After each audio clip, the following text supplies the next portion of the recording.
This question is NEET 1998, very easy question. इस question में क्या बोला है कि a particle of mass m and charge q is place at rest in uniform electric field E।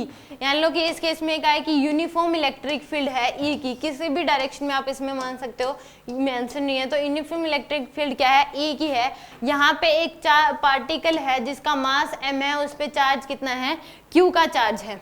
Then release the kinetic energy attained by the particle after moving a distance y। कितनी kinetic energy वो attend कर लेगा y distance चलने के बाद। तो इसके ऊपर अगर यूनिफॉर्म इलेक्ट्रिक फील्ड में रखा हुआ है तो हमें पता है अगर चार्ज q है तो उसके ऊपर जो फोर्स लगेगा वो क्या लगेगा, qe का फोर्स लगेगा। फोर्स कितना लगेगा इसके ऊपर, qe का फोर्स लगेगा। अगर इस केस में हमें mg को नेगलेक्ट करके चलना पड़ेगा, जब हम इलेक्ट्रिक फोर्स को देखते हैं तो ग्रेविटेशनल फोर्स को हम क्या करते हैं, नेगलेक्ट करके चलते हैं। तो यहाँ पे क्या हो जाएगा, इसके ऊपर फोर्स कितना लगेगा, qe का फोर्स लगेगा।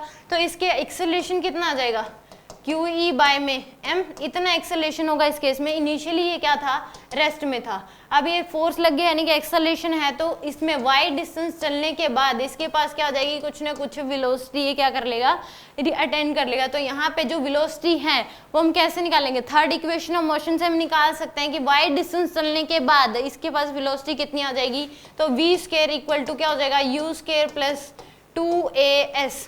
तो यहाँ पे v square equal to initial velocity 0 है प्लस 2 a की वैल्यू ये हमारे पास qe बाय में m और s की वैल्यू हमारे पास क्या है, y। तो v की v स्क्वायर की वैल्यू कितनी आ गई, 2qe y बाय में m। इतनी हमारे पास ये वेलोसिटी क्या कर लेगा, अटेंड कर लेगा। तो काइनेटिक एनर्जी जो होती है वो क्या होती है, हाफ m v स्क्वायर, तो यानी कि हाफ मास है m और v की वैल्यू कितनी है, 2qe y बाय में m। तो m से m कैंसिल, 2 से 2 कैंसिल, यानी कि काइनेटिक एनर्जी आ जाएगी 2qe y के बराबर। काइनेटिक एनर्जी कितनी होगी, qe y के बराबर।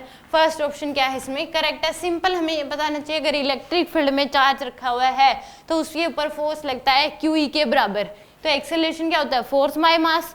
तो इस केस में थर्ड इक्वेशन लगा के हमने क्या निकाल लिया, इसमें सिंपल वेलोसिटी हमें पता लग गई और काइनेटिक एनर्जी का फॉर्मूला पता होना चाहिए, क्या होता है, half mv square. Very easy question, 10 questions में 10 सेकंड्स में हम क्या कर सकते हैं, इसको सोल्व कर सकते हैं।